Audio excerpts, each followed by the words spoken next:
1942. Europa está en guerra. La política de apaciguamiento impulsada por Gran Bretaña había fracasado. En 1939 estalla la guerra. Sin embargo, a finales de 1942, con la entrada de Estados Unidos, la guerra dará un giro importante.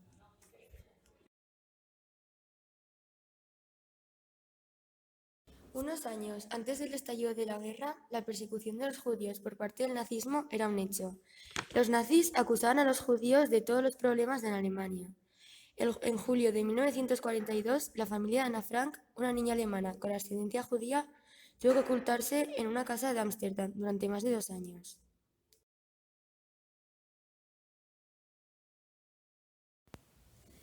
El campo de Gurs se construyó en 1939 con el fin de acoger combatientes españoles, republicanos y voluntarios de las brigadas internacionales, tras la derrota sufrida en la Guerra Civil Española.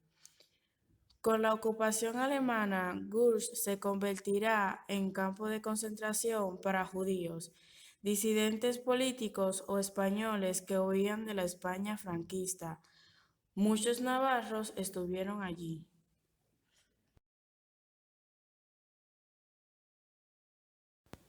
Madrid, 1942. El régimen de Franco se encuentra en su primera etapa. España vive los años más duros de la represión en la posguerra. Cárceles abarrotadas, juicios sumarísimos, condenados a muerte, a trabajos forzados, mujeres humilladas.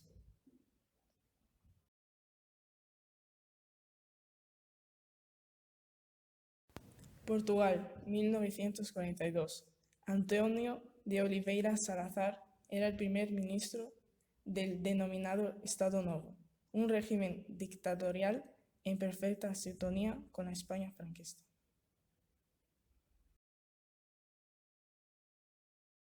¿Y tú? ¿Dónde estabas entonces? ¿Dónde estabas en 1942? ¿Dónde estabas entonces cuando tanto te necesité? Te quiero defender de mi alma y déjame en paz. Quiero intentar no volver a caer. Pequeñas tretas para continuar en la brecha. Me siento hoy como un halcón llamado a las filas de la insurrección.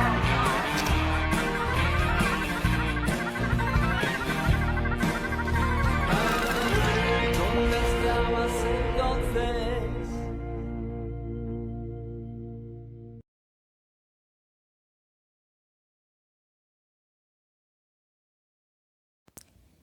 Anna Frank. Junto con su familia, tuvo que mudarse a la ciudad de Ámsterdam, huyendo de los nazis. Allí, sus padres le regalaron un diario al cumplir los 13 años. Muy poco después, su familia tuvo que ocultarse en un escondrijo o anexo secreto, como lo llamó en su diario, situado en un viejo edificio en el Prinsengracht. Allí vivieron durante la ocupación alemana desde el 9 de julio de 1942 hasta el 4 de agosto de 1944. En el escondite había 8 personas, sus padres Otto y Edith Frank, ella y su hermana mayor Margot y la familia de un dentista judío.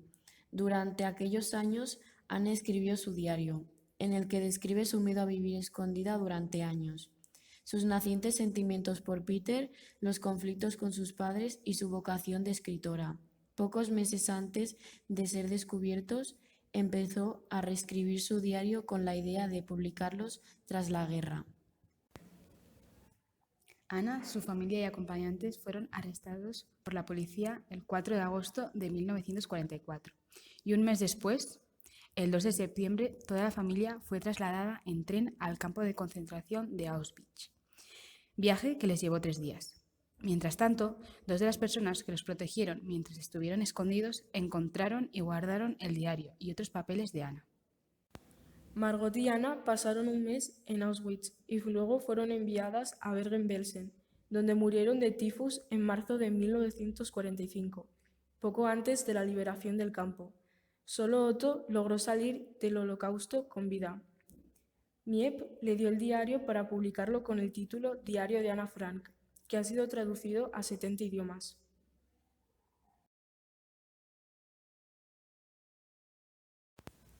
Gurs. Testimonio de Luis Ortiz, superviviente del campo de concentración de Gurs, que falleció el 9 de marzo del 2019 a los 102 años. Nos contaba Luis, la comida es escasa y pésima, no hay servicios sanitarios, ni agua corriente, ni saneamiento. El campo no está drenado y con la lluvia el barco así impide los movimientos. En los barracones ni había cocinas ni nada. El gobierno vasco nos mandaba unas sardinas, unos embutidos y con alguna cosa más que nos daban los franceses nos teníamos que apañar.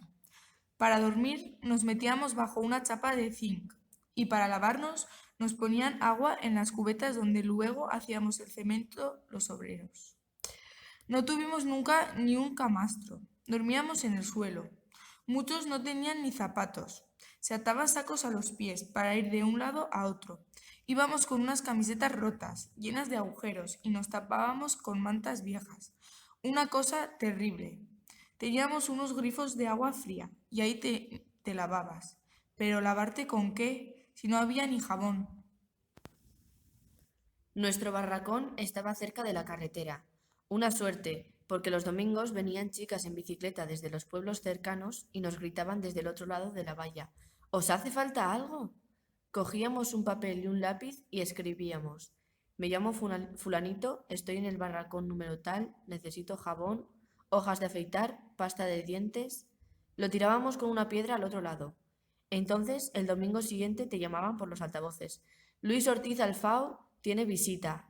Y esa gente de la zona nos traía jabón o pasta de dientes o lo que fuera. Una vez me trajeron unas pastillas de chocolate. ¡Chocolate! Con eso eras capitán general.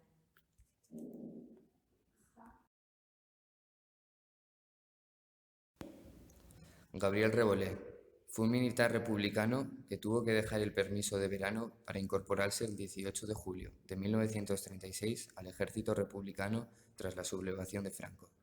Militante de la CNT, luchó en decenas de frentes por todo el norte de España. Ascendió de forma accidental hasta llegar a capitán de la 82 Brigada, con frentes en las últimas semanas de la guerra. Al terminar la guerra, huyó de Valencia a Pamplona, donde se reencontró con su padre. Fue detenido y sentenciado a muerte el 14 de septiembre de 1939. Le enviaron a un batallón de trabajadores penados en Algeciras, Málaga. Pudo ir a Francia, donde pensó que sería bien recibido, donde ocurrió todo lo contrario. En noviembre de 1945 entró en el campo de Gurs, donde estuvo varios meses antes de negociar su liberación para trabajar como enfermero el 5 de mayo de 1946.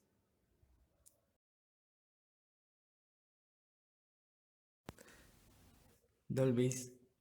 Poco después de terminar la guerra, detuvieron a Don Luis. Permaneció escaso tiempo en el campo de concentración y pronto fue trasladado a la cárcel. Le juzgaron antes de concluir el año de la victoria. Juicio sumarísimo de urgencia.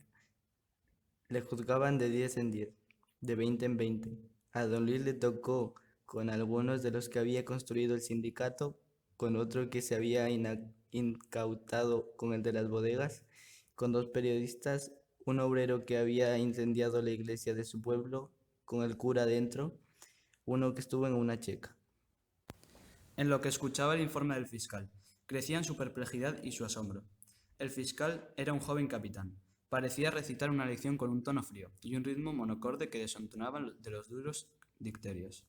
Asaltantes desalmados, horda inhumana, violadores de la propiedad, chacales, siervos del marxismo internacional. Había absoluto silencio en el pueblo asistente a la vista. Un silencio que duraría años. Don Luis buscó con la mirada a su mujer y a su hijo, que debían de estar entre el público. Al verles intentó forzar una sonrisa, pero se le humedecieron los ojos. ¿Habría notado su hijo que tenía miedo? Don Luis estaba sentado en uno de los primeros bancos, junto a su madre, y permanecía impasible. Doña Dolores le lloraba. El fiscal pidió algunas penas de muerte, 2 o 3 cadenas perpetuas y varias condenas a 12 años. Fue don Luis de estos últimos los más afortunados. Le salió lo que el fiscal había pedido, 12 años, que gracias a la redención de penas por el trabajo se quedaron en muchos menos. Su trabajo redentor no fue demasiado desagradable. Construyó farolitos chinos y escribió versos que se editaban en una imprenta de la prisión.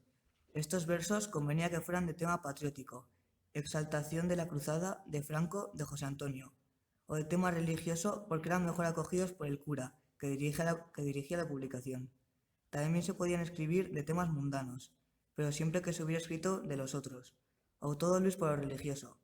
No se encontraba con ánimos para afrontar la exaltación de los vencedores, aunque había algunos presos que lo hacían. Pasó mucha hambre en prisión, además de otras calamidades, porque aunque el extraperlo estaba extendido entre los presos y los celadores, era para los que recibían dinero de fuera, y doña Dolores, Luis, Manolita, bien poco le podían dar. Los años de cautiverio le dejaron nuevas amistades, el recuerdo de varios cientos de compañeros fusilados al amanecer y una bronquitis crónica. No obstante, no consiguieron hacerle perder su sentido del humor. Hacía constantemente chistes, juegos de palabras contra Franco, contra el régimen. Esta manía le entró cuando ya los aliados estaban a punto de ganar la guerra. Antes no mencionaba la política, ni en casa ni con los amigos. La guerra, la cárcel, las ejecuciones, la represión, los 8 o 10 parientes muertos, eran temas que se prohibió a sí mismo. Cuando salió de la cárcel, la vida en Madrid de aquellos años le parecía muy distinta a la de antes de la guerra. Había restricciones de luz y de agua, y nombres extranjeros en los establecimientos. Había una cervecería que se llamaba Cóndor. Después del desembarco de Normandía, conforme las tropas aliadas iban penetrando en el continente, esas cervecerías fueron desapareciendo y empezaron a aparecer boleras y cafeterías. La lucha desesperada contra el hambre, el extraperlo, la falta de fluido eléctrico, de agua, los sistemas para combatir el frío eran los temas que preocupaban a la gente media y a la gente baja. Con el paso de los años, lo de la bronquitis iba de mal en peor. Don Luis tenía fiebre con más frecuencia, sobre todo al llegar la primavera, y entre tos y tos, esputo y esputo, se lamentaba. ¡Ay, recuerdos de mis prisiones! A veces, cuando le faltaba el aire y parecía que los ojos iban a saltarle de las órbitas, se acordaba de la cárcel y al recobrar el aliento preguntaba: ¿por qué me pasa esto si mi condena no era de muerte? Un día, cercano ya al año 50, don Luis murió. El día antes, al ver irremediable su final, comentó con su hijo Luis que lo que más rabia le daba era marcharse cuando estaba tan próximo al fin del régimen del caudillo. Los aliados vencedores iban a traer a España la monarquía democrática, con don Juan, o quizá la república, o lo que quisieran. No sería el mundo soñado por su sobrino Anselmo, el anarquista, pero tampoco la miseria, el oprobio, la opresión, la injusticia. Estrechó la mano de su hijo Luis y con voz casi inaudible le felicitó por los años que tenía por delante. ¡Qué equivocado estaba! Miguel Torga.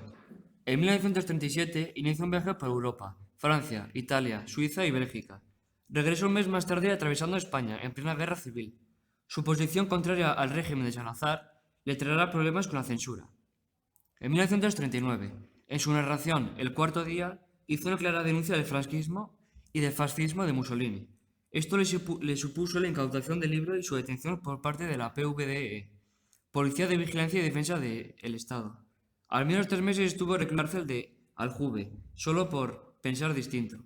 Fue liberado el 2 de febrero de 1940. En 1941 publica su libro, Contos da Montana, que otra vez será incautado por la PVDE. Uno de esos cuentos, Frontera, es el que han leído nuestros compañeros de Lisboa. Desde Pamplona mandamos un saludo para todos vosotros.